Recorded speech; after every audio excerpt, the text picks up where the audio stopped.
ದಿಲೀಪ್ ಅವರೇ, ಹೌದು, ನೈತಿಕ ಪೊಲೀಸ್ಗಿರಿ.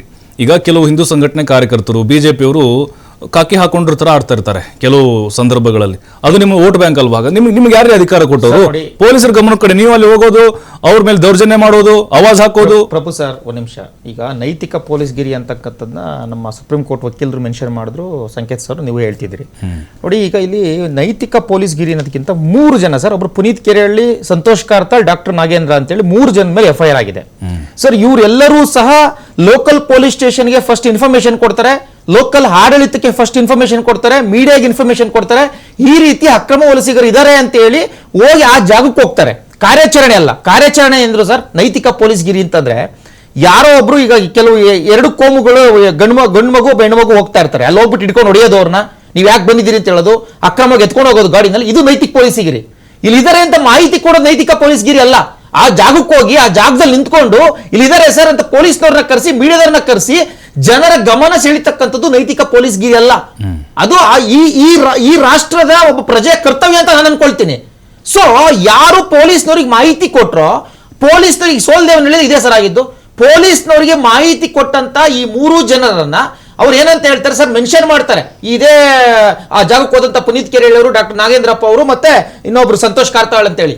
MD ಸಲೀಂ ಈ ರಾಜ್ಯದ ಮಹಾನಿರ್ದೇಶಕ, ಪೊಲೀಸ್ ಮಹಾನಿರ್ದೇಶಕರಿಗೆ ಸಂಬಂಧಪಟ್ಟಂತ ಜಾಗದಲ್ಲಿ ಸುಮಾರು 250 ಜನ ಅಕ್ರಮ ವಲಸಿಗರನ್ನ ಕರ್ಕೊಂಡ್ಬಂದು ಇಟ್ಕೊಂಡಿದ್ದಾರೆ ಅಂತೇಳಿ. ಇದು ಸಣ್ಣ ಪುಟ್ಟ ವಿಷಯ ಅಲ್ಲ. ಈ ರಾಜ್ಯದ ಮಹಾನಿರ್ದೇಶಕರ ಹೆಸರು ಬರುತ್ತೆ, ಆದ್ರೆ ರಾಜ್ಯ ಸರ್ಕಾರ ಇದುವರೆಗೂ ಸಹ ತುಟಿಕ್ ಪಿಟಿಕ್ ಅಂತ ಅಂದಿಲ್ಲ. ಆದ್ರೆ fraction of hours sir, with in 1 or 2 hours ನಲ್ಲಿ ಅವ್ರನ್ನ ಅರೆಸ್ಟ್ ಮಾಡ್ತಾರೆ. ಅರೆಸ್ಟ್ ಮಾಡ್ಬಿಟ್ಟು ಅಕ್ರಮ ವಲಸಿಗನ ಕೈಲಿ ಕಂಪ್ಲೇಂಟ್ ಬರೆಸ್ತಾರೆ. ಸಿಗ್ನೇಚರ್ ಮಾಡಕ್ ಬರಲ್ಲ ಅವನಿಗೆ ಸರ್, ಸಿಗ್ನೇಚರ್ ಆಗಿರಲ್ಲ. ಅಕ್ರಮ ವಲಸಿಗನ ಕನ್ನಡನೂ ಬರಲ್ಲ ಅವನಿಗೆ, ಅವನ ಕೈಲಿ ಕಂಪ್ಲೇಂಟ್ ಕೊಡಿಸ್ತಾರೆ. ಏನಾದ್ರೂ ಭಾರತದ ಇತಿಹಾಸದಲ್ಲಿ ಬಾಂಗ್ಲಾದೇಶದವ್ರು ಬಂದು ಈ ದೇಶದ ಪ್ರಜೆ ಮೇಲೆ ಕಂಪ್ಲೇಂಟ್ ಕೊಟ್ಟಿರ್ತಕ್ಕಂಥ ಇತಿಹಾಸ ಇದ್ರೆ ಅದು ಕರ್ನಾಟಕ ಪೊಲೀಸ್ನವರು ಚಪ್ಪಳೆ ಹೊಡಿಬೇಕು ಸರ್. ಅಲ್ಲ, ಮಾಹಿತಿ ಕೊಡಿ ಸರ್, ಮಾಹಿತಿ ಅಲ್ಲ ಸರ್, ಅಲ್ಲಿ ಜಾಗ ಇದೆ, ಇಲ್ಲಿ ಇದಾರೆ, ಮಾಹಿತಿ ಕೊಡಿ. ಅದನ್ನ ಬಿಟ್ಟು ದೌರ್ಜನ್ಯ ಯಾಕೆ? ಅಲ್ಲ, ಆಧಾರ್ ಕಾರ್ಡ್ ತೋರಿಸಿ, ಅದು ತೋರಿಸಿ, ಅಲ್ಲ ನಿಮ್ಗೆ ಯಾರು ಪರ್ಮಿಷನ್ ಕೊಟ್ಟರು? ಸರ್, ನಿಮ್ದ ಪ್ರಶ್ನೆ ನಂಗೆ ಅರ್ಥ ಆಯ್ತು. ಈಗ ನನ್ನ ಊರಿನಲ್ಲಿ ಯಾರೋ ಒಂದು 20 ಜನ 30 ಜನ ಬಂದಿದ್ದಾರೆ, ನನಗೆ ಭಯ ಇದೆ ಅವ್ರ ಮೇಲೆ. ಸರ್, ಇವ್ರು ಎಲ್ಲಿಯವರು ಅಂತ ನಾನು ಹೋಗ್ಬಿಟ್ಟು, ನೀನ್ ಆಧಾರ್ ಕಾರ್ಡ್ ತೋರ್ಸಪ್ಪ, ನೀನ್ ಎಲ್ಲಿಂದ ಬಂದಿದ್ಯಾ, ನೀನ್ ಯಾವ ಊರು ಅಂತ ಕೇಳ ತಪ್ಪ ಸರ್? ನನಗೆ ಭಯ ಇದೆ ಸರ್, ನಾಳೆ ಏನ್ ಮಾಡ್ಬಿಡ್ತಾರೋ ಗೊತ್ತಿಲ್ಲ, ಕಳ್ತನ ಮಾಡ್ತಾರೋ, ಇನ್ನೊಂದು ಮಾಡ್ತಾರೋ ಗೊತ್ತಿಲ್ಲ. ಅಲ್ಲ, ಅದಕ್ಕೆ ಸಂಕೇತ್ ಸರ್ ಏನೋ ಹೇಳ್ತಾ ಇದ್ರಿ ಸರ್, ನೀವೇನು ಹೇಳ್ತಾ ಇದ್ರಿ ನೈತಿಕ ಪೊಲೀಸ್ ವಿಚಾರವಾಗಿ? ನೋಡಿ, ಒಬ್ಬರ ಆಧಾರ್ ಕಾರ್ಡ್ ವೆರಿಫಿಕೇಶನ್ ಆಗ್ಲಿ ಅಥವಾ ಅವ್ರ ಪ್ಯಾನ್ ಕಾರ್ಡ್ ವೆರಿಫಿಕೇಶನ್ ಆಗ್ಲಿ, ಅವರು ತಂದೆ ತಾಯಿ ಎಲ್ಲಿದ್ದಾರೆ, ಬರ್ತ್ ಸರ್ಟಿಫಿಕೇಟ್ ಎಲ್ಲಿದೆ, ಯಾವ ದೇಶದ್ದಿದೆ, ಅವ್ರದ್ದು ಪಾಸ್ಪೋರ್ಟ್ ಇದೆಯಾ, ಮತ್ತೊಂದು ಏನಿದೆ, these are all very intense private issues, private documents ಇವೆಲ್ಲ. ಯಾರ್ದೋ ಆಧಾರ್ ಕಾರ್ಡ್ ನ ಯಾರೋ ಕೇಳೋದು ಏನಿದೆಯಲ್ಲ, ನಮ್ಮ ಕಾನೂನಿನಲ್ಲಿ ಅದು ಅವಕಾಶ ಇಲ್ಲ. ನಾವು ಪಾಕಿಸ್ತಾನದಲ್ಲಿ, ಅಫ್ಘಾನಿಸ್ತಾನದಲ್ಲಿ, ಮತ್ತೊಂದ್ ಕಡೆ ಇಲ್ಲ, ನಾವು ಭಾರತದಲ್ಲಿ ಇದ್ದೇವೆ. ಹಾಗಿದ್ದಾಗ ಅವ್ರದ್ದು ಆಧಾರ್ ಕಾರ್ಡ್ ಇಲ್ಲದೆ ಇರಬಹುದು. ಇಲ್ಲೀಗಲ್ ಇಮಿಗ್ರೆಂಟ್ ಅಂತಾನೆ ಇಟ್ಕೊಳ್ಳೋಣ. ಇಲ್ಲೀಗಲ್ ಇಮಿಗ್ರೆಂಟ್ ಅಂತಂದ್ರೆ ಅವ್ರಿಗೆ ವೆರಿಫಿಕೇಶನ್ ಯಾರು ಮಾಡ್ಬೇಕು ಅನ್ನೋದು ಕಾನೂನಲ್ಲಿ ಸ್ಪಷ್ಟ ಉಲ್ಲೇಖ ಇದೆ. ಪೊಲೀಸ್ ಡಿಪಾರ್ಟ್ಮೆಂಟ್ ಇದೆ, FRRO ಅಂತಿದೆ, ಹೋಮ್ ಅಫೇರ್ಸ್ ಡಿಪಾರ್ಟ್ಮೆಂಟ್ ಇದೆ. ಅದರಲ್ಲಿ ಏನೇನ್ ಬೇಕೋ ಅವರೆಲ್ಲ ಮಾಹಿತಿ ತಗೊಂತಾರೆ.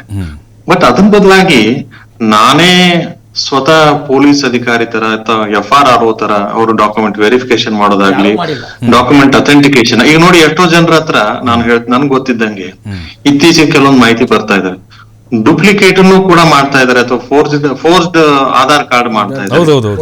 ಆ ಒಂದು ಆಧಾರ್ ಕಾರ್ಡ್ ತೋರಿಸ್ಬಿಟ್ಟು ಮಾತ್ರಕ್ಕೆ ಅವರು ನಮ್ಮ ಸಿಟಿಸನ್ ಅಂತ ಅಥೆಂಟಿಕೇಟ್ ಮಾಡಕ್ ಆಗುತ್ತಾ? ಯಾರು ಮಾಡ್ಬೇಕು ಅದನ್ನ ಅಥೆಂಟಿಕೇಟ್ ಮಾಡ್ಬೇಕಾದವ್ರು? ಗೌರ್ಮೆಂಟ್ ಮಾಡ್ಬೇಕು. ಅಲ್ಲ, ಈಗ ಒಂದು ಪಾಸ್ಪೋರ್ಟ್ ಇದೆ ಅಂತಾನೆ, ಒಂದ್ ಸೆಕೆಂಡ್ ಅವ್ರು ಇಂಡಿಯನ್ ಸಿಟಿಸನ್ ಅನ್ನೋದಕ್ಕೆ ಅವ್ರ ಕಡೆ ಪಾಸ್ಪೋರ್ಟ್ ಇದೆ ಅಂತಾನೆ ತೋರಿಸ್ತಾರೆ ಅಂತ ತಿಳ್ಕೊಳ್ಳೋದು, ಅದು ಫೋರ್ಸ್ಡ್ ಇದೆ ಅಂತಾನೆ ತಿಳ್ಕೊಳ್ಳೋಣ. ಇವತ್ತಿಗೆ ಅವ್ರು ಇಲ್ಲಿಗಲ್ ಇಮಿಗ್ರೆಂಟ್, ಅವ್ರ ಹತ್ರ ಒಂದು ಫೋರ್ಸ್ ಪಾಸ್ಪೋರ್ಟ್ ಇದೆ ಅಂತ ಹೇಳಿ ಪಾಸ್ಪೋರ್ಟ್ ತೋರಿಸಿದ ಮಾತ್ರಕ್ಕೆ ಅವ್ರು ಜೆನ್ಯೂನ್ ಅಂತ ಒಪ್ಕೊಳಕ್ ಆಗತ್ತಾ? ಅದನ್ನ ವೆರಿಫೈ ಮಾಡ್ಬೇಕಾದವ್ರು ಯಾರು? ಡಿಪಾರ್ಟ್ಮೆಂಟ್ ಅವರು. ಹಾಗಾಗಿ ನಾನೇ ಸ್ವತಃ ಡಿಪಾರ್ಟ್ಮೆಂಟ್ ಅನ್ಕೊಳ್ಳೋದಾಗ್ಲಿ, ಅಥವಾ ಎಲ್ಲಾ ಅಧಿಕಾರ ನನಗೆ ಸಿಟಿಸನ್ ಅಂತ ಹೇಳ್ಬಿಟ್ಟು ಎಲ್ಲಾರು ಜವಾಬ್ದಾರಿ ನನಗೆ ಕೊಟ್ಟಿದ್ದಾರೆ ಅಂತ ನಾವು ತಿಳ್ಕೊಳ್ಳೋದಾಗ್ಲಿ, ನಾನು ಕಾನೂನಾತ್ಮಕವಾಗಿ ನನ್ನ ಕರ್ತವ್ಯವನ್ನ ನಿರ್ವಹಿಸ್ತಾ ಇದ್ದೀನಿ, ಸಂವಿಧಾನಾತ್ಮಕವಾಗಿ ದೇಶ ರಕ್ಷಣೆಗೆ ದೇಶದ ಹೋರಾಟಗಾರನಾಗಿ ನಾನು ನಿಂತಿದ್ದೇನೆ ಅಂತ ನಾವು ತಿಳ್ಕೊಂಡು, ನಾವು ಆ ಭಾವನೆ ಬೇರೆ, ಕಾನೂನೇ ಬೇರೆ. ಭಾವನೆ ಮೇಲೆ ಕಾನೂನನ್ನ ಕೈ ಎತ್ಕೊಳಕ್ ಬರಲ್ಲ. ಮತ್ತೆ ದೇಶದ ರಕ್ಷಣೆ ಮಾಡ್ತೀನಿ ಅಂತ ತಿಳ್ಕೊಂಡು ಕಾನೂನನ್ನ ಕೈ ತಗೊಂಡ್ರೆ ನಾವೇ ದೇಶದ ರಕ್ಷಣೆ ಮಾಡಕ್ ಹೋದ್ರು ಕಾನೂನಿನಲ್ಲಿ ನಮಗೆ ರಕ್ಷಣೆ ಸಿಗಲ್ಲ. ಇವನ್ ಎಲ್ಲವನ್ನು ಅರ್ಥಕೊಂಡು ನಾವು ಮುಂದುವರಿಯೋದು ಉತ್ತಮ. ಇವರು ಉದ್ದೇಶ ಏನೋ ಸರಿ ಇದೆ ಅಂತ ನಾ ತಿಳ್ಕೊಳ್ಳೋಣ. ಅಕ್ರಮ ವಲಸಿಗರಿದ್ದಾರೆ, ಅವ್ರ ಬಗ್ಗೆ ಏನೋ ಇವ್ರು ಮಾಹಿತಿ ಕೊಡ್ಬೇಕು ಅನ್ಕೊಂಡಿದ್ದಾರೆ, ಅಥವಾ ಸರ್ಕಾರದ ಗಮನ ಸೆಳಿಬೇಕು ಅಂತ ಮಾಡಿದ್ದಾರೆ, ಅಥವಾ ಕೆಲವು ಜನ ಬೇರೆನೂ ಇರ್ತಾರೆ, ಅಂದ್ರೆ ಪಬ್ಲಿಸಿಟಿ ಸ್ಟಂಟಿಗೆ ಮಾಡ್ತಿರ್ತಾರೆ. ಅವ್ರು ಯಾರು ಏನು ಅಂತ ನಾನೇನ್ ಹೇಳೋದ್ ಬೇಕಾಗಿಲ್ಲ. ಆದ್ರೆ ಆ ಉದ್ದೇಶ ಸರಿ ಇದ್ರೂ ಕೂಡ ಅದು ನಡೆದುಕೊಳ್ಳೋ ರೀತಿ ಅಥವಾ ಕಾರ್ಯವೈಖರಿ ಅಂತ ಏನಿದೆ ಅದು ಸರಿ ಇಲ್ಲದೆ ಇದ್ರೆ, ಕಾನೂನಾತ್ಮಕವಾಗಿ ಇಲ್ಲದೆ ಇದ್ರೆ ಎಲ್ಲರಿಗೂ ಸಮಸ್ಯೆಯನ್ನು ಉಂಟು ಮಾಡ್ತವೆ. ಎಸ್ ಜನರಿಗೆ ತಪ್ಪು ಅಭಿಪ್ರಾಯ ವಾಪಸ್ ಬರ್ತೀನಿ ಸರ್, ಒಂದು ಬ್ರೇಕ್ ಸಮಯ ಆಗಿದೆ ನನಗೆ.